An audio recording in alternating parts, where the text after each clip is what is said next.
নমস্কাৰ Indian technology YouTube channel দৰ্শকসকলক স্বাগতম জনাইছোঁ আৰু লগতে আপোনালোকৰ মাজলৈ নিয়োজিত কেইবাটা গুৰুত্বপূৰ্ণ খবৰ। আহক ভিডিঅ'টো আৰম্ভ কৰোঁ। প্ৰথমটো খবৰ, বাপতি সাহোন বিহুৱে লাভ কৰিলে গিনিছ ৰেকৰ্ড। প্ৰধানমন্ত্ৰীৰ সন্মুখত আনুষ্ঠানিক প্ৰমাণপত্ৰ গ্ৰহণ। অসমৰ বিহু ৰচিলে ইতিহাস। প্ৰধানমন্ত্ৰী নৰেন্দ্ৰ মোদীৰ উপস্থিতিত বিশ্ব অভিলেখ বিহু নৃত্য। সৰুসজাই ষ্টেডিয়ামত Guinness book of world record Bihu নৃত্য। 11,000 বিহুৱতী একেলগে পৰিৱেশন কৰিলে বিহু নৃত্য। ঐতিহাসিক ক্ষণৰ সাক্ষী হ'ল বিশ্ববাসী।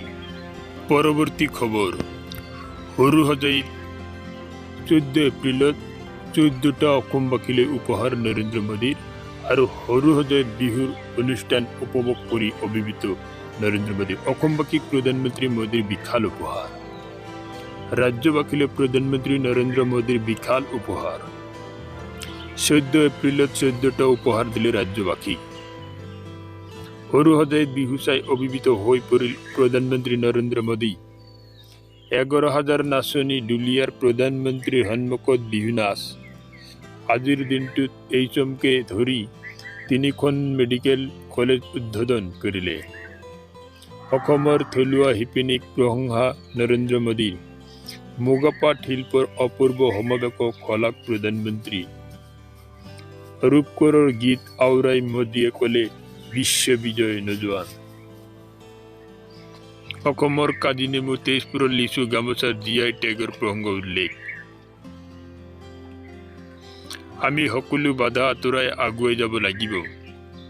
অসমৰ ঐতিহ্যমণ্ডিত সংস্কৃতিয়ে বছৰ বছৰ ধৰি আকৰ্ষিত কৰি আহিছে। এই আস্থাৰ বলতে দেশক আগবঢ়াই নিব লাগিব। 124 কোটি টকা ব্যয়েৰে সৌন্দৰ্য বৰ্ধন হ'ব ৰংঘৰৰ। বাপতি সাহোন ৰঙালী বিহু অসমবাসীৰ অন্তৰাত্মাৰ উৎসৱ। বন্ধুসকল, আপোনালোকে এই ভিডিঅ'টো যদি এতিয়ালৈকে লাইক কৰা নাই, প্লিজ এটা লাইক কৰি দিয়ক আৰু এনেকুৱা ধৰণৰ নতুন নতুন খবৰ নিতৌ পাই থাকিবৰ বাবে চেনেলটো ছাবস্ক্ৰাইব কৰক আৰু কাষত থকা বেল আইকনটোত অল প্ৰেছ কৰি ৰাখক। পৰৱৰ্তী খবৰ, হিন্দু মুছলমানক বাছি বাছি কৰাইছে এনকাউণ্টাৰ। অসমত বুলডোজাৰ চলাই মানুহক গৃহহীন কৰা হৈছে আৰু এনকাউণ্টাৰ আৰু বুলডোজাৰক লৈ গৰজি উঠিছে আছাউদ্দিন ওৱেইছিয়ে। মই এই মুহূৰ্তত জনাবলৈ চেষ্টা কৰিছোঁ আন এটা ভাল খবৰ। হিন্দু মুছলমান চাইহে কৰা হয় এনকাউণ্টাৰ। ধৰ্মৰ নামত আজি এনকাউণ্টাৰ চলিছে দেশত। 2 মুছলমান যুৱক জুনেইদ আৰু নাছিৰৰ হত্যাকাৰী কিয় এনকাউণ্টাৰ কৰিব পৰা নাই? গো সৰবৰাহকাৰীৰ নামত জুনেইদ আৰু নাছিৰক হত্যা কৰা হৈছিল, কিন্তু আজিলৈকে হত্যাকাৰীক এনকাউণ্টাৰ দূৰৰ কথা ধৰিব পৰা নাই বিজেপি চৰকাৰে। এনকাউণ্টাৰৰ নামত আজি আইনৰ অপব্যৱহাৰ কৰিছে বিজেপিয়ে। সংবিধানৰ এনকাউণ্টাৰ কৰিছে বিজেপি চৰকাৰে। দেশত আজি আদালতৰ কোনো প্ৰয়োজন নাই। গেংষ্টাৰ আতিক আহমেদৰ পুত্ৰক এনকাউণ্টাৰৰ পিছতে গৰজি উঠিছে আছাউদ্দিন ওৱেইছিয়ে। গেংষ্টাৰ আতিক আহমেদৰ পুত্ৰক যোগীৰ আৰক্ষীয়ে কৰিছিল এনকাউণ্টাৰ। বিধানসভাৰ মজিয়াত যোগী আদিত্যনাথে কৈছিল অপৰাধীক মাটিৰ লগত মিলাই দিয়াৰ কথা। এই এনকাউণ্টাৰৰ পিছতে আছাউদ্দিন ওৱেইছিৰ বিস্ফোৰণ মন্তব্য। এনকাউণ্টাৰ বুলডোজাৰ চলোৱা এয়া কেনেধৰণৰ ন্যায়? হিমন্ত বিশ্ব শৰ্মাকো সমালোচনা আছাউদ্দিন ওৱেইছিৰ। অসমত আজি বুলডোজাৰ চলাই বহু মানুহক গৃহহীন কৰা হৈছে। বিহাৰত জ্বলাই দিয়া হৈছে মাদ্ৰাছা। ৰামনৱমীৰ ৰেলীৰ নামত আজি মুছলমানক গালি দিয়া হৈছে। দেশত আজি এনেদৰে সংকটত পৰিছে মুছলমানসকল। পৰৱৰ্তী খবৰ, মধ্যবিত্তক মদমাৰ।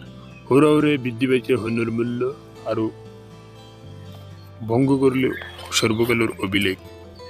মই অমৃতত জনাবলৈ চেষ্টা কৰিছোঁ এটা ভাল খবৰ। শুকুৰবাৰে সোণৰ মূল্য 480 টকা বৃদ্ধি পাইছে। এই বৃদ্ধিৰ লগে লগে সোণৰ মূল্যই পূৰ্বৰ অভিলেখ ভংগ কৰিছে। 480 টকা বৃদ্ধি পোৱাৰ পাছতে দেশৰ ৰাষ্ট্ৰীয় ৰাজনীতি দিল্লীত প্ৰতি 10 গ্ৰামত সোণৰ মূল্য 61,780 টকালৈ বৃদ্ধি।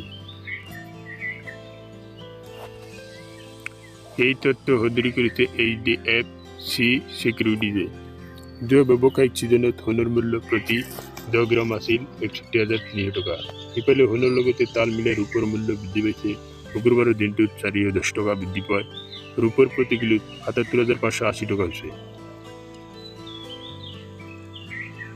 ইয়াৰ বিপৰীতে HDFC Securitiesৰ জ্যেষ্ঠ বিশ্লেষক হৈমিল গান্ধীয়ে কয় যে দিল্লীৰ বজাৰত স্পট সোণৰ মূল্য 480 টকা বৃদ্ধি পাই প্ৰতি 10 গ্ৰামত 61,780 টকা হৈছে। আন্তঃৰাষ্ট্ৰীয় বজাৰত সোণৰ মূল্য তীব্ৰভাৱে বৃদ্ধি পায় প্ৰতি আউন্সত 2041 মাৰ্কিন ডলাৰ হোৱাৰ বিপৰীতে ৰূপৰ মূল্য প্ৰতি আউন্সত 25.88 মাৰ্কিন ডলাৰলৈ বৃদ্ধি পাইছে। গান্ধীয়ে লগতে কয় যে ডলাৰ সূচকাংক আৰু বণ্ডৰ উৎপাদন হ্ৰাস পোৱাৰ ফলত স্পট মূল্যৰ অধিক শক্তিশালী হোৱাৰ বাবে কমেক্স স্পট সোণৰ মূল্য 13 মাহৰ ভিতৰত উচ্চতম স্তৰলৈ বৃদ্ধি পাইছে। পৰৱৰ্তী খবৰ অৰবিন্দ কেজৰিৱালৰ CBIৰ সমন। 16 এপ্ৰিলত CBIৰ আদালতত হাজিৰ হ'ব লাগিব অৰবিন্দ কেজৰিৱাল। মই মুহূৰ্তত জনাবলৈ চেষ্টা কৰিছোঁ আন এটা বিগ ব্ৰেকিং নিউজ। অৰবিন্দ কেজৰিৱালৰ CBIৰ সমন। 16 এপ্ৰিলত CBIৰ আদালতত হাজিৰ হ'ব লাগিব অৰবিন্দ কেজৰিৱালৰ। সুৰা কেলেংকাৰীত সমন অৰবিন্দ কেজৰিৱাললৈ। এই সন্দৰ্ভত সংবাদমেল সম্বোধন আপৰ নেতৃত্বৰ। অত্যাচাৰৰ অন্ত হ'ব বুলি টুইট সঞ্জয় সিংহৰ। ৰাষ্ট্ৰীয় দলৰ মৰ্যাদা পোৱাৰ পাছত আপৰ ওপৰত বিজেপিয়ে হেঁচা প্ৰয়োগ কৰাৰ অভিযোগ আপৰ।